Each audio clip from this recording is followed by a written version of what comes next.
Hello, welcome to another edition of the VOD Weekly News Recap. I am Glorious Haddijatou Njie. Good evening.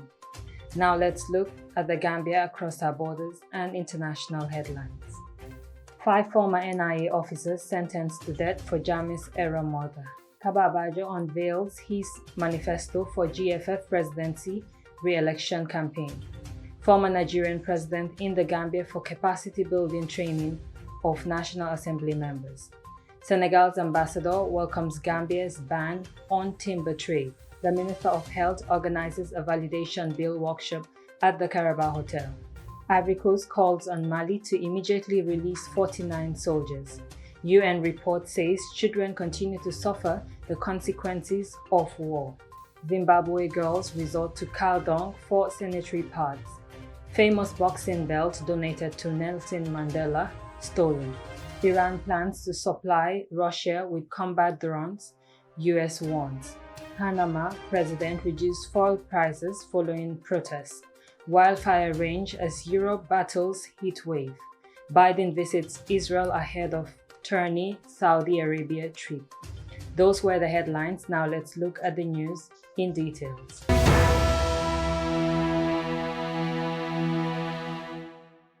The High Court on Wednesday sentenced 5 former members of the intelligence service to death for the murder of a political activist during the rule of ex-dictator Yahya Jammeh. High Court Justice Kumba Sila Kamara pronounced the sentence against the former head of the National Intelligence Agency, Yankuba Baji, after finding him guilty of murdering Ibrahima Solo Sande, an important figure in the opposition United Democratic Party in 2016. Baji was also convicted of bodily harm. The agency's former operation chief, Sheikh Omar Jeng, as well as NIA officer Bakari Sila, Lamin Dabo, and Tamba Mansari were also convicted on the same charges and sentenced to death by the Banjul court. Sanding was arrested during an April 2016 demonstration against Jammeh. He died in custody 2 days later after having been beaten and tortured. His death galvanized a political movement that eventually upstirred Jammeh, who had ruled the nation for 22 years.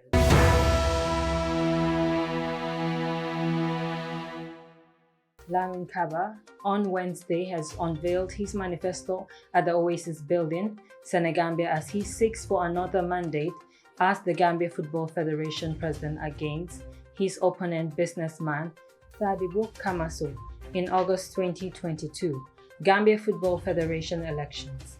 In his manifesto, Mr. Bayo came up with several points that he wishes to concentrate on if re-elected. Points not exhausted as improving infrastructure, capacity building, coach administration, referees and medics education. He further elaborated the need for safety and security training, technical and grassroots football development. Today, the Gambia is a respected football nation thanks to our vision, strategic planning, hard work of the executive and the general football family. The Scorpions male national team. We promised 4 years ago that as part of our campaign ahead of 2018 Gambia Football Federation Elective Congress, we promised to ensure Scorpions ever qualification to AFCON final by 2021, or at least 2023. I think we are all celebrating our unprecedented participation in it just ended 2021 AFCON final held in Cameroon earlier this year. The achievements, as I said, could not be overemphasized. We don't want to take much of your time with that. But another history has been broken recently. For the first time ever, Gambia was able to see herself in 5 categories of the Continental Football Awards. I think this is, I'm not sure whether maybe we are all thinking along the same line, but I think this is something that every Gambian should jump to and celebrate. No continent has that. We never had that. Let me myself that. The team of the year, the coach of the year, the player of the year, the young player, and also interclub female. As the shortlisting proceeded, Now we have our coach who remains in the competition. He unveiled further plans of introducing youth leagues for both the men and women in Division 1 and 2. Explaining his plans in details, Mr. Bayo said that in capacity building, he will continue to make it a core of his agenda in order to eliminate the huge gap between the number of footballers and trained personnel for proper and sustainable development of football throughout the Gambia, which he said that the GAM project will be conducted every year in collaboration with CFA and FIFA, like training of coaches, administrators, referees, and medics shall be implemented. Throughout the UEFA support project, he said the administrators' education will implement the club development and licensing programs by training all club administrators on branding, marketing, as well as fan promotion and engagement. He promises to train 500 security personnel and stewards on football match safety and security procedures by working with the FIFA CAF Safety Department and the Gambia security agencies, as he stated that it will enhance harmonization of match security organizations in line with the FIFA CAF regulation. During the event, Mr. Bayo also mentioned that he will continue to observe strict adherence to the FIFA approach constitution, with the executive committee holding regular meetings and ensuring sound management of the strategic directions of the GFF, and also that he will appoint competent people to all stipulators, subcommittees, and judicial organs and meetings, and the decision would be in line with the tenets of the GFF constitutions. Lamin Kaba is a retired army captain and served in many diplomatic and cabinet portfolios, including the Minister of Youth and Sport, 1997 to 1998.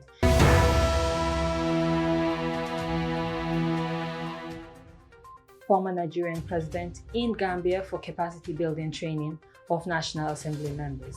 Haddijatou Njie reports. The former president of Federation Republic of Nigeria, Goodluck Jonathan, arrived in the Gambia for capacity building training for National Assembly members. I arrived in Banjul for a capacity building workshop for the Gambian parliamentarians organized by Goodluck Jonathan Foundation, in collaboration with the ECOWAS Parliament, in line with the efforts toward consolidating democracy in our sub-region, Mr. Jonathan wrote on Facebook. The Goodluck Jonathan Foundation, founded by the former president of Nigeria, 2010 to 2015, is an independent, non-governmental organization established in 2015 for the advancement of peace, reconciliation, and prosperity on the African continent. Haddijatou Njie reporting for VOD.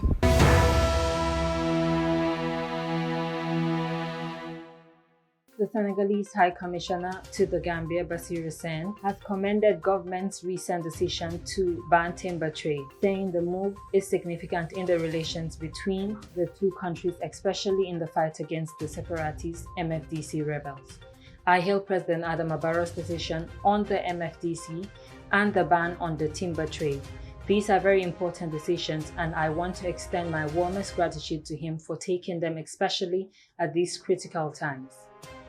This is what we take the two countries forward, Ambassador Sène told Lateral TV. The diplomat also renewed calls for the Senegalese committee in the Gambia to continue embracing their Gambian brothers and sisters and avoid violating the country's laws. He said the Senegalese people residing in the country should always remember that they are living with great people who are welcoming and accommodative. I also appeal to the Gambian people to continue opening their hearts to accommodate other nationals living here, especially their Senegalese brothers and sisters. It is only when we are united that we can together confront our challenges, he said. He said it is gratifying for him that only 20 Senegalese nationals are currently in conflict with the law in the Gambia. He said President Macky Sall has advised him to take the relationship between the two countries very seriously. My number one task should be fostering the already existing relationship between the two countries, and since I came here, this has been my preoccupation, he said. Ambassador Sène said President Adama Barrow and the people of the Gambia have been very helpful to him.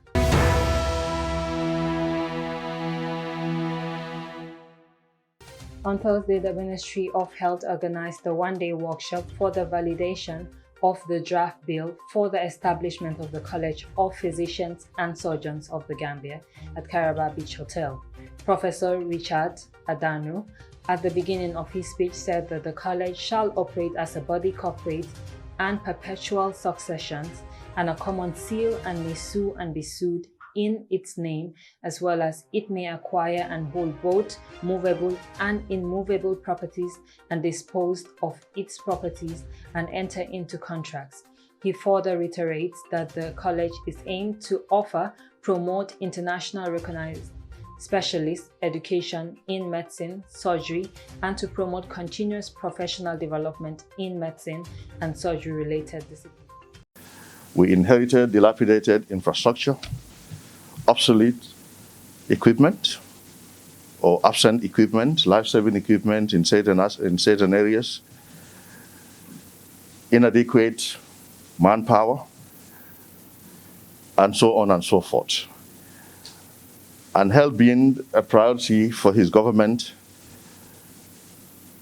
he strategized together with all of us to deal with the problems of the health sector, looking at various aspects. One of them is infrastructural development. And we have started. You've seen all the infrastructural development work that is going on, renovation of existing health facilities, upgrading, expansion of the current facilities, and building a lot more new facilities. Procurement of life-saving equipment. Government and partners have spent well over $500 million on life-saving equipment during the past 2-3 years.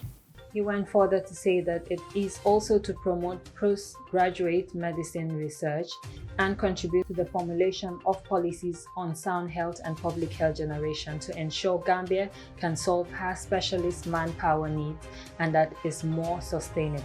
Mr. Adanu says that the functions of this college is to organize and supervise specialist training and continuous professional development and conduct specialist examination in medicine, surgery, dentistry, and related disciplines. Minister of Health, Dr. Amadou Samate, who was in attendance of the event, reiterated that his ministry has spent over $500 million in renovating, upgrading, and expanding the current hospital and building a lot more facilities and buying life-saving equipment, by saying that irrespective of whatever they have in the health sector or how beautiful the hospitals are, if the country have incompetent and unqualified doctors to do this service, then the country have not started anything yet.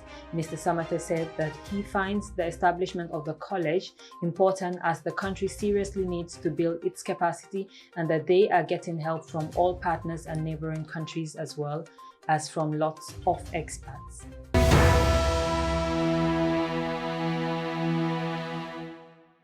Now let's look at the news across our borders.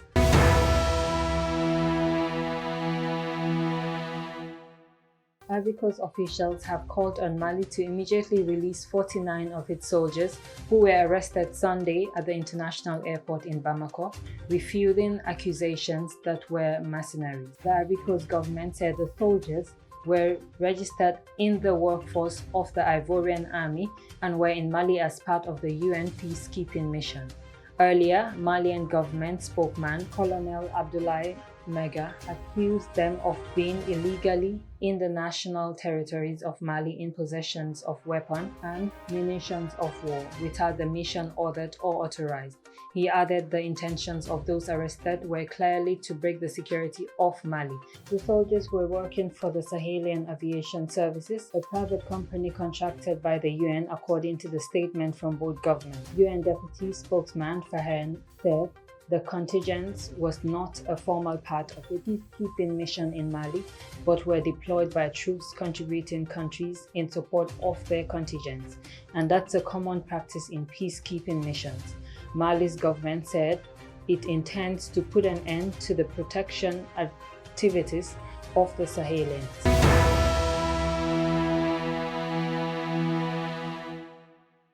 Children have continued to suffer in consequences of man-made conflicts in 2021, despite some progress, the United Nations said on Tuesday.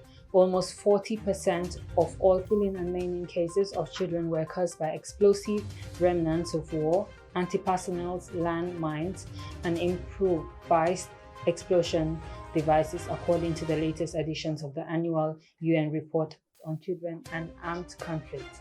Special representatives of the Secretary General for Children and Armed Conflicts, Virginia Gaba, called for all parties to take responsibility and refrain from their use. The UN official said post-conflict reconstruction processes should prioritize clearing the weapons which contaminate land and structure. Those countries where there is active, very extreme armed groups operating, such as Boko Haram and the splinter groups, the West Africa ISIL, the emerging East Africa ISIL. These groups that were not so organized in the past are more organized now, and they, without a doubt, target girls. They target the abduction of girls, and they target basically the rape and sexual violence as a produce of that. Stop the re-establishment of communities and continue to cause unacceptable and disproportionate harm to children for dozens of years after the end of the conflict. The Gambia expressed concern about countries where very extreme groups such as Boko Haram and its splinter group operation. He said these groups that were not so organized in the past are more organized now, and they without a doubt target girls. They target the adoption of girls, and basically the rape and sexual violence are a product of that. The report details the impact that various forms of conflict had on children around the world in 2021, but does not include Ukraine. The danger range from cross-border conflicts and intercommunal violence also impact the protection of children, especially in the Lake Chad Basin and Central Sahel region. The report highlights amongst 24,000 verified grave violations against children, an average of some 65 violations every day.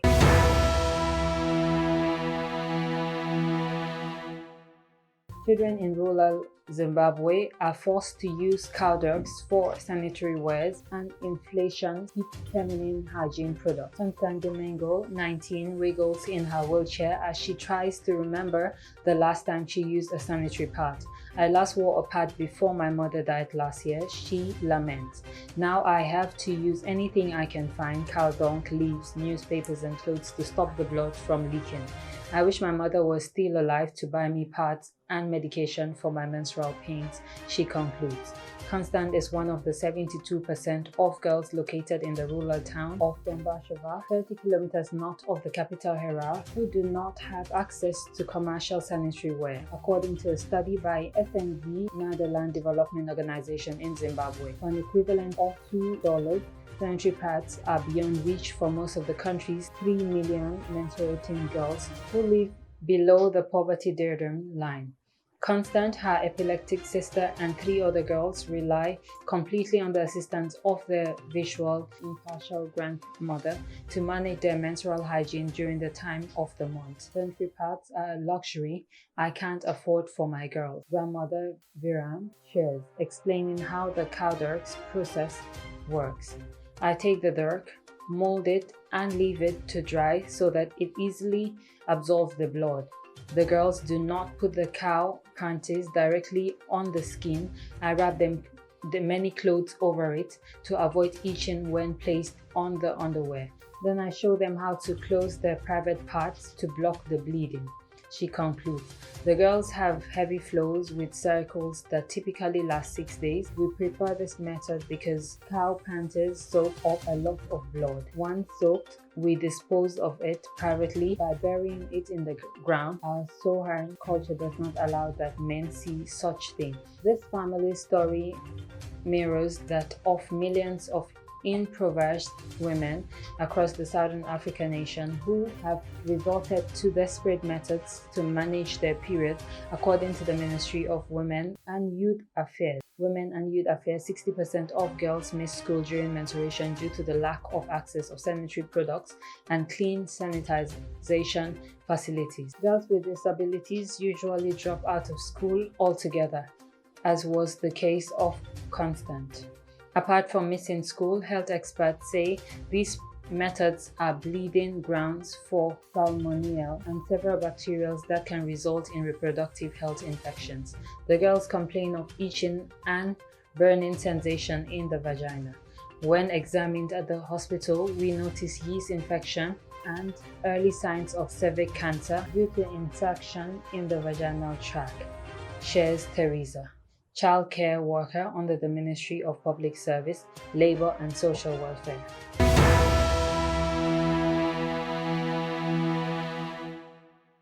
South African police have launched a manhunt for suspects who stole a boxing belt donated to Nelson Mandela by US champion Sugar Ray Leonard.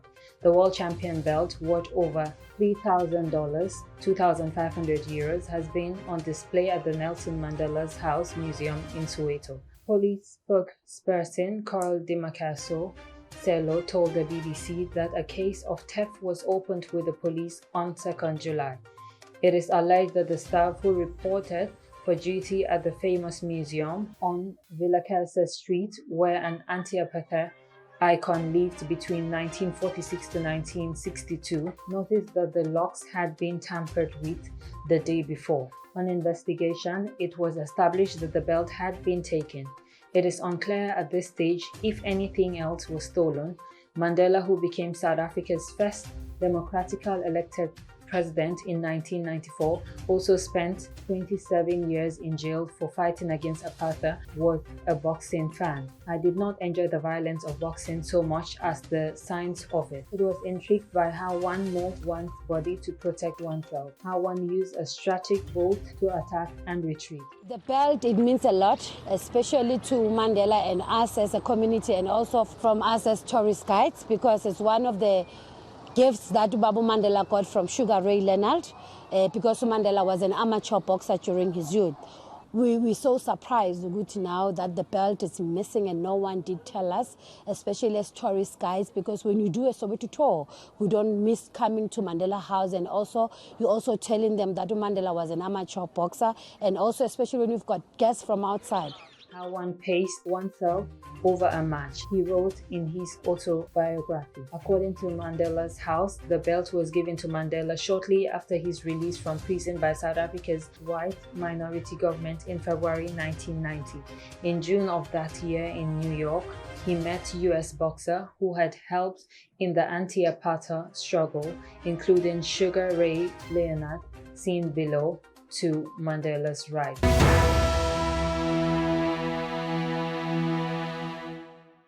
Now let's look at the international news. Iran plans to supply Russia with potentially hundreds of drones for its war in Ukraine, some with combat capacity, a US official had said. White House National Security Advisor Jake Sullivan said the information the US had suggested Iran was preparing to train Russian forces to use the drone. He added that it was unclear whether Iran had delivered them yet. Iran said technologically, cooperation with Russia precedes the war, without confirming or denying the US claim. There has been no special development in the relations recently. Iran Foreign Minister spokesman Nassar Kanani was quoted as saying by Iran news agency. Drones have played an integral part in the war for both Ukraine and Russia.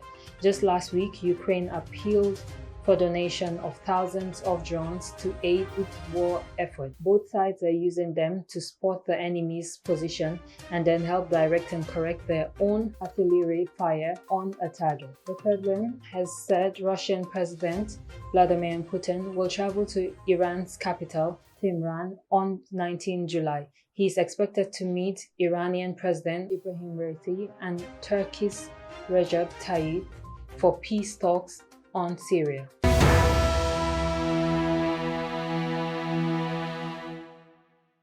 Panama's President Laurentino Cortizo has announced a reduction in fuel price. The cost of fuel for private vehicles will be lower to $3.95 per gallon from Friday, a 24% drop from the price at the end of June. The announcement came after the 8 consecutive days of protest. Demonstrators said that they want the government to do more to curb inflation after the cost of food, medicines, and electricity as well as fuel shoot up. In a televised statement, President Cortizo said the price rises were due to the effects of the COVID pandemic and the consequences of the conflict in Ukraine. He added that as well as reducing petrol price for private vehicles, his cabinet would cap the price of 10 basic products without specializing which ones. The cost of fuel for public transport has already been capped at the start of June at $3.95 per gallon. Panamanian media has described the measures as an attempt by Mr. Cortizo to retake control, the worst crisis since he came into office 3 years ago. The protests coincide with a week-long absence of the president, who has traveled to the United States for medical tests.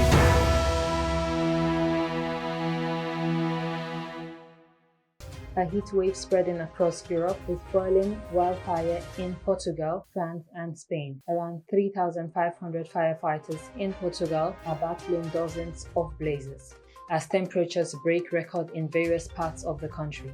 The worst has been reported in Leiria, where 600 people were forced out of their homes. It has triggered memories of deadly wildfire in 2017, which claimed the lives of more than 100 people. Heat waves have become more frequent, more intense, and long-lasting because of climate change. The world has already warmed by about 1.1 Celsius since the industrial era began. Adelino, a 77-year-old farmer in Leiria, said that everything burned. It looked like the end of the world, he said. The body of one person was found in the burned area in the northern region of Aveiro, officials said. Portuguese Prime Minister Antonio Costa said the hottest temperatures are expected on Thursday. In France, about 1,000 firefighters are trying to control 2 major wildfires. The blaze in the northwest of the country have already burnt almost 4,000 hectares. Most of Spain was put on high alert on Wednesday, and the country's state meteorological agencies at Mail said some regions were suffocating. The Andalusian town of Almonte recorded a temperature of 45.6 Celsius on Wednesday. Spain's hottest day of the year is expected on Thursday. More than 70,300 hectares were burned in Spain between 1st January to 3rd July, the government said, almost double the average of the past 10 years. More than 3,000 people have been evacuated to Turkey due to the wildfire in the southwestern Dakar Peninsula. Europe has been battling soaking temperatures all week. In the UK, the heat wave is forecast to peak on Tuesday with highs of 36 Celsius, 96.8 Fahrenheit forecast.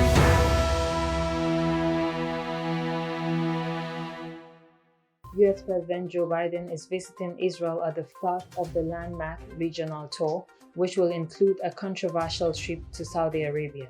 It is his first journey to the Middle East since taking office. Mr. Biden will also meet the Palestinian president as well as Israel's and Saudi leaders.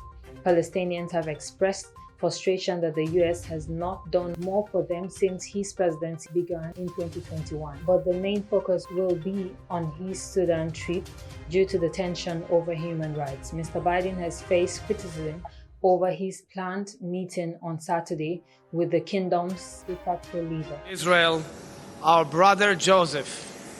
Baruch haba Israel, Achinu Yosef.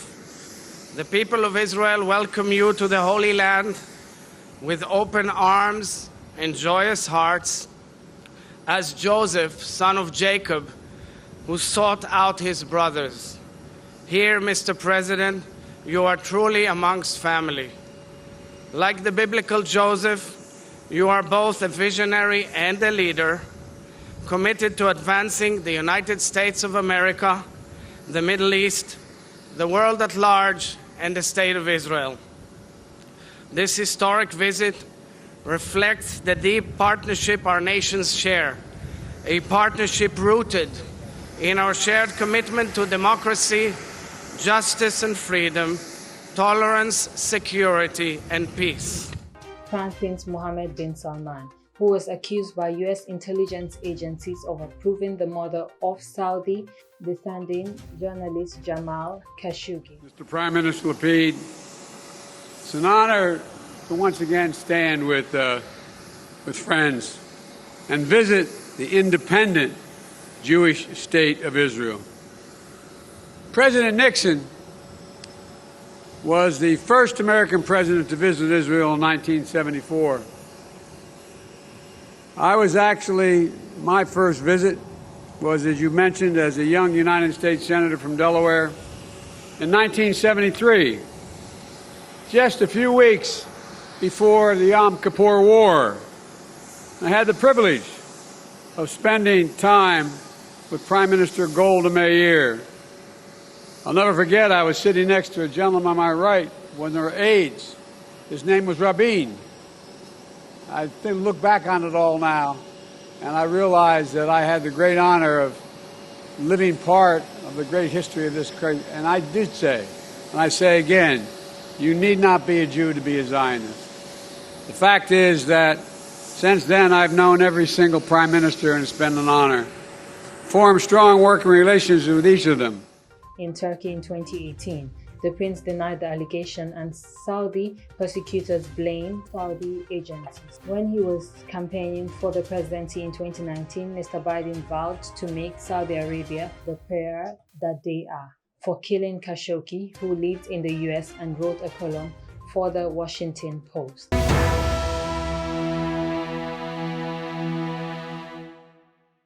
That's all we have for you today. Until we come your way again, I am glorious Haddijatou Njie on the VOD Weekly News Recap. Have a good evening and thanks for watching.